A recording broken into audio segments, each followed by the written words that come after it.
आपको सेल्सफोर्स के अंदर सिर्फ सेल्सफोर्स एडमिन और एपेक्स का नॉलेज है तो आपको 2026 में जॉब लगेगी, इसकी कोई श्योरिटी नहीं है। मैं आपको बताने वाला हूं कि यदि आपको सेल्सफोर्स के अंदर जॉब यदि क्रैक करना है वो भी 2026 के अंदर, तो क्या क्या चीजें रिक्वायर्ड है, क्या क्या चीजें आपको सीखनी होगी, क्या क्या कंटेंट्स आपको फॉलो करना होगा, क्या रोड मैप आपको फॉलो करना होगा, क्या स्ट्रेटजी आपको फॉलो करना होगा, ये सभी चीजें मैं इस वीडियो के अंदर बताने वाला हूं। लास्ट तक आप मेरा वीडियो देखिए, क्योंकि सेल्सफोर्स के अंदर मार्केट के अंदर जॉब तो बहुत ज्यादा है, लेकिन सेल्सफोर्स के अंदर जिस स्किल्स की डिमांड है ऐसा स्किल बहुत कम फ्रेशर्स या बहुत कम लोग सीख रहे हैं। इससे ऐसा होता है कि सेल्सफोर्स तो आप सीख लेते हो लेकिन आपकी जॉब नहीं लगती है। तो मैं आपको स्टेप बाय स्टेप डिस्कशन कर रहा हूं कि सबसे पहले मैं कुछ पॉइंट्स आपको बता रहा हूं जो इस वीडियो के अंदर मैं डिस्कस करूंगा। सबसे पहले मैं आपको बताने वाला हूं कि सेल्सफोर्स की जॉब मार्केट रियलिटी क्या है 2026 में। फिर मैं बताऊंगा आपको कि एडमिन वर्सेस डेवलपर्स वर्सेस कौन कौन से हाइब्रिड रोल्स सेल्सफोर्स के अंदर रिक्वायर्ड है। फिर मैं बताऊंगा आपको कि मैंडेटरी स्किल्स क्या होंगे प्लेसमेंट्स के लिए, यदि आप प्लेसमेंट के लिए प्रिपेयर हो रहे हैं। फिर मैं आपको बताऊंगा कि एआई प्लस ऑटोमेशन स्किल्स में आपको क्या क्या चीजें आनी चाहिए, मतलब एआई के अंदर कौन सा टूल आपको सीखना है सेल्सफोर्स के अंदर। फिर मैं आपको बताऊंगा कि कौन से सर्टिफिकेशन की रिक्वायरमेंट है, क्योंकि बिना सर्टिफिकेशन के सेल्सफोर्स के अंदर प्लेस होना एक बहुत ही ज्यादा चैलेंजिंग होता है। तो एटलीस्ट आपको 1 या 2 इंटरनेशनल सर्टिफिकेशन तो सेल्सफोर्स के लिए रिक्वायर्ड है। इसके बाद फिर मैं बताऊंगा आपको कि एक प्लेसमेंट के लिए आपको क्या रोड मैप फॉलो करना है। तो सबसे पहले हम स्टेप बाय स्टेप डिस्कशन करते हैं, जिसमें हम सबसे पहले फर्स्ट पॉइंट डिस्कस करते हैं Salesforce market job reality in 2026। Salesforce के अंदर जो जॉब रियलिटी है वो ये है कि अब आपको सिर्फ सेल्सफोर्स एडमिन या सेल्सफोर्स डेवलपर्स की जॉब नहीं मिलेगी। अब आपको एक हाइब्रिड प्रोफाइल के लिए प्रिपेयर करना होगा, जिसमें आपको सेल्सफोर्स एडमिन भी आना चाहिए, सेल्सफोर्स डेवलपर भी आना चाहिए, सेल्सफोर्स का इंटीग्रेशन भी आना चाहिए, सेल्सफोर्स का कस्टमाइजेशन भी आना चाहिए।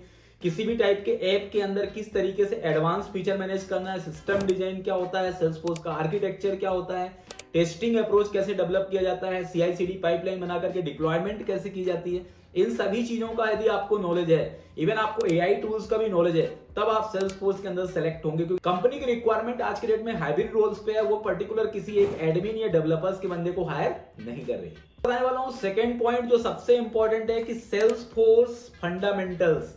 आपको सेल्सफोर्स का फंडामेंटल पता होना चाहिए कि सेल्सफोर्स के अंदर किस तरीके से एडमिन के अंदर का कस्टमाइजेशन होता है, सेल्सफोर्स के अंदर किस तरीके से रोल मैनेजमेंट होता है, कैसे यूजर मैनेजमेंट होता है, कैसे प्रोफाइल मैनेजमेंट होता है, ठीक है, सेल्सफोर्स के अंदर का जो सिक्योरिटीज बाउंड्रीज है वो कैसे मैनेज किया जाता है।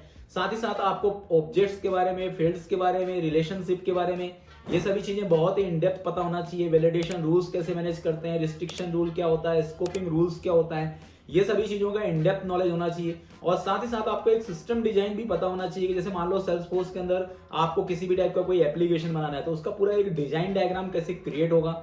इवन आपको थोड़ा सा डेटाबेस के बारे में भी नॉलेज होना चाहिए, क्योंकि डेटाबेस का यदि नॉलेज है तभी आप डिजाइन मैनेज कर सकते हो, तभी आप सिस्टम डिजाइन का मैकेनिज्म फॉलो कर सकते हो।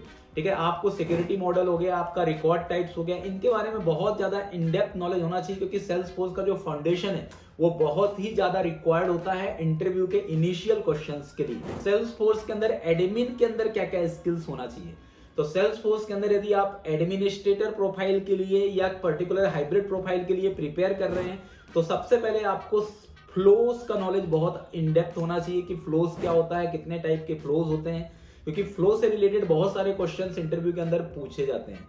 साथ ही साथ जो सेकंड थिंग्स है that is called role hierarchy, कि सेल्सफोर्स के अंदर किस तरीके से रोल हियरार्की, रोल मैनेजमेंट कैसे होता है, शेयरिंग सेटिंग्स क्या होता है, शेयरिंग रूल्स क्या होता है, मतलब जो सिक्योरिटी से रिलेटेड जो पर्टिकुलर आपके टॉपिक्स हैं उसमें आपका बहुत ही ज्यादा परफेक्शन होना चाहिए। साथ ही साथ जो ऑटोमेशन की चीजें होती है सेल्सफोर्स के अंदर वो भी आपको बहुत ज्यादा इनडेप्थ आना चाहिए एडमिनिस्ट्रेटर के लिए। ठीक है, तो यदि आप इन सभी पर्टिकुलर टॉपिक्स के लिए प्रिपेयर होते हैं तो सेल्सफोर्स एडमिन के अंदर का जो इंटरव्यू के अंदर के जो क्वेश्चंस होते हैं वो आप बहुत आसानी से निकाल सकते हैं। सेल्सफोर्स डेवलपर स्किल्स, यदि आपको डेवलपर स्किल्स में जाना है तो सबसे पहले आपको एपेक्स लैंग्वेज का बहुत अच्छे से नॉलेज होना चाहिए। एपेक्स के अंदर किस तरीके से खासतौर से जो कलेक्शन का यूज किया जाता है वो कैसे किया जाता है, किस तरीके से इसके अंदर डिफरेंट टाइप के जो डेटा टाइप डिक्लेरेशन है, किस तरीके से इसके अंदर वैल्यू टाइप क्या होता है, रेफरेंस टाइप क्या होता है, ये सभी चीजों का भी एक थॉरो नॉलेज आपको अच्छे से होना चाहिए। मतलब मीन्स जो फाउंडेशन का कंसेप्ट है वो भी बहुत अच्छे से आपको आना चाहिए। विद शेयरिंग क्या होता है, विदाउट शेयरिंग क्या होता है, ठीक है। एपेक्स का जो लाइफ साइकिल इंप्लीमेंटेशन है वो किस तरीके से आप मैनेज कर सकते हो, ठीक है। टेस्ट क्लासेस क्या होते हैं एपेक्स के अंदर, गवर्नर लिमिट्स क्या होते हैं, ये सभी चीज़ों का आपको बहुत ही ज़्यादा इन डेप्थ नॉलेज होना चाहिए। डेवलपर के लिए आपको एसओक्यूएल का नॉलेज भी होना बहुत जरूरी होता है। साथ ही साथ आपको एपेक्स के अंदर का जो डीएमएल ऑपरेशंस है वो भी बहुत ही इन डिटेल आपको आना चाहिए, क्योंकि डेटाबेस का यदि आपको थोड़ा नॉलेज है तभी आप एपेक्स का यूज कर सकते हो, तभी आप एक डेटाबेस कनेक्टिविटी का जो पर्टिकुलर एसओक्यूएल क्यूरीज के थ्रू आप ऑब्जेक्ट के अंदर डेटा इंसर्शन, अपडेशन, डिलीशन आसानी से कर सकते हो।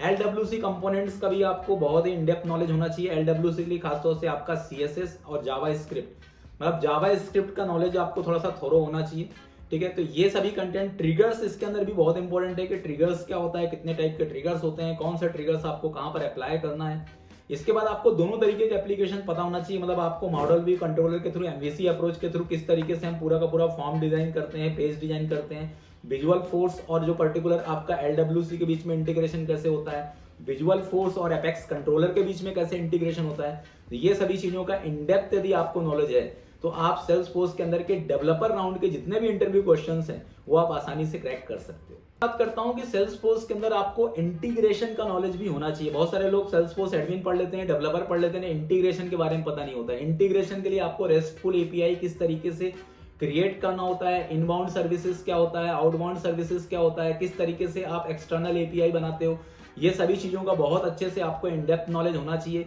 किस तरीके से इसके अंदर टोकन सर्विसेज यूज किया जाता है, कैसे आपका ऑथेंटिकेशन किया जाता है, कोर क्या होता है, means cross origin resource service कैसे हम यूज करते हैं, ये सभी चीजों का आपको इन डेप्थ नॉलेज होना चाहिए, ठीक है। ओ ऑथेंटिकेशन का जो बेसिक है वो भी आपको पता होना चाहिए, क्योंकि ऑथेंटिकेशन से रिलेटेड बहुत सारे क्वेश्चन सेल्सफोर्स के इंटरव्यू में पूछे गए हैं। तो ये टॉपिक सबसे ज्यादा इंपॉर्टेंट होता है यदि आप थोड़ा सा एक्सपीरियंस के थ्रू जाते हो, ठीक है। फ्रेशर्स में तो कम पूछा जाता है, लेकिन एक्सपीरियंस प्रोफाइल के लिए ये क्वेश्चन तो बिल्कुल मैंडेटरी होता है हर सेल्सफोर्स के इंटरव्यू में। सेल्सफोर्स एआई एंड आइंस्टाइन का जो इंप्लीमेंटेशन है, आइंस्टाइन एक एआई टूल्स है सेल्सफोर्स के अंदर जिसके थ्रू आप बहुत सारी चीजें ऑटोमेट कर सकते हो। तो आपको एआई टूल्स का नॉलेज भी होना चाहिए।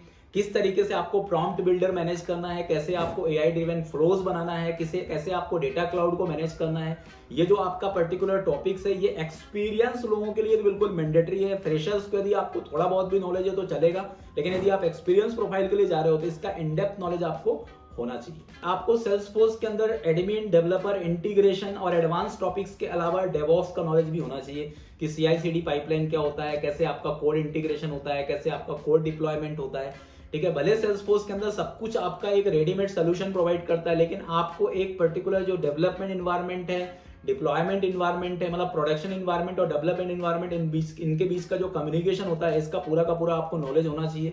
साथ ही साथ आपको गिटहब, सीआई/सीडी का बेसिक्स ये भी पता होना चाहिए, क्योंकि बहुत बार इंटरव्यूज के अंदर ये पॉइंट्स पूछा गया है। अब इसके बाद मैं सबसे लास्ट पॉइंट बताना चाह रहा हूं, बिजनेस प्लस कम्युनिकेशन स्किल्स।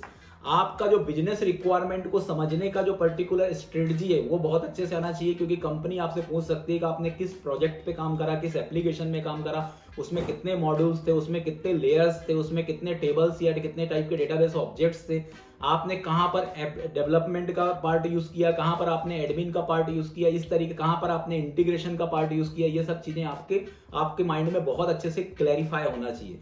आपने किस क्लाउड का यूज किया, आपने सेल्स क्लाउड में कहां यूज किया, सर्विस क्लाउड का क्या यूज किया, हेल्थ क्लाउड का कहां पर आपने यूज करा।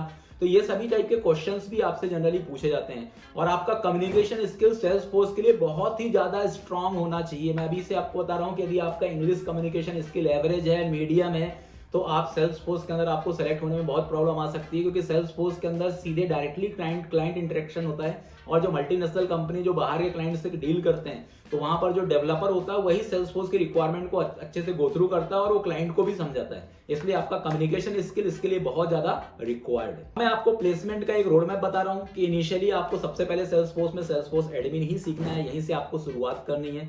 इसमें से आप बिल्कुल पहले ऐप क्या होता है, ऑब्जेक्ट्स क्या होते हैं, फील्ड्स क्या होते हैं, रिलेशनशिप क्या होते हैं, इसके बाद जितने भी ऑब्जेक्ट्स के अंदर के जो इंटरनल रूल जैसे वैलिडेशन रूल्स कैसे इंप्लीमेंट करते हैं, ठीक है, ऑब्जेक्ट के अंदर किस तरीके से स्कोपिंग रूल्स क्या होता है, रिस्ट्रिक्शन रूल्स कैसे हम इंप्लीमेंट करते हैं, साथ ही साथ इसमें रिकॉर्ड टाइप क्या होता है, किस तरीके से हम कस्टम लेआउट जनरेट करते हैं, इन सब चीजों का आपको इन डेप्थ नॉलेज होना चाहिए। फिर इसके बाद सिक्योरिटी के बारे में बहुत अच्छे से पता होना चाहिए, इसमें रोल क्या होता है, प्रोफाइल क्या होता है, यूजर क्या होता है, इसके बाद फिर आपको फ्लोस के बारे में बहुत अच्छे से इन डेप्थ नॉलेज होना चाहिए, और इसके बाद से आपका रिपोर्ट्स एंड डैशबोर्ड, ये चार चीजें जो है ना, ये सबसे ज्यादा इंपॉर्टेंट होते हैं एडमिन के अंदर।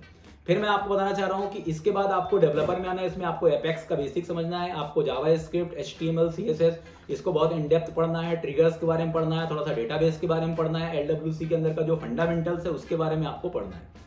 इसके बाद फिर आपको नेक्स्ट इंटीग्रेशन की, सेल्सफोर्स में इंटीग्रेशन क्या होता है, इनबाउंड सर्विसेज क्या होते हैं, आउटबाउंड सर्विसेज क्या होता है, रियल टाइम प्रोजेक्ट्स में कैसे हम इसका यूज करते हैं, इसके बारे में आपको पता होना चाहिए। इसके बाद आपको एक रियल टाइम प्रोजेक्ट्स बनाना है जिसमें ये सभी चीजें यूज हो जाए, जिसमें कुछ मॉड्यूल आप एडमिन का भी मैनेज कर सकते हो, कोई डेवलपर का कर सकते हो। इसके बाद ये जो रियल टाइम प्रोजेक्ट्स है इसको अच्छे से आपको प्रिपेयर करना है।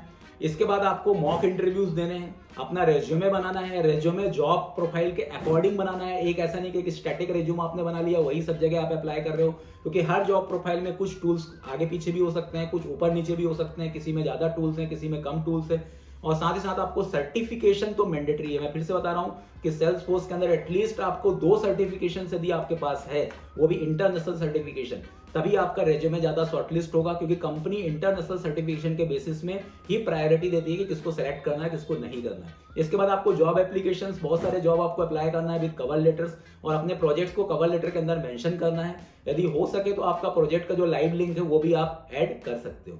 तो यदि आप इस तरीके का पूरा रोड मैप फॉलो करते हो तो सेल्सफोर्स के अंदर 2026 में 90% प्रोबेबिलिटी है कि आप सेलेक्ट हो जाएं, और यदि आप अच्छे से प्रिपेयर करते हैं तो डेफिनेटली आप सेलेक्ट होंगे।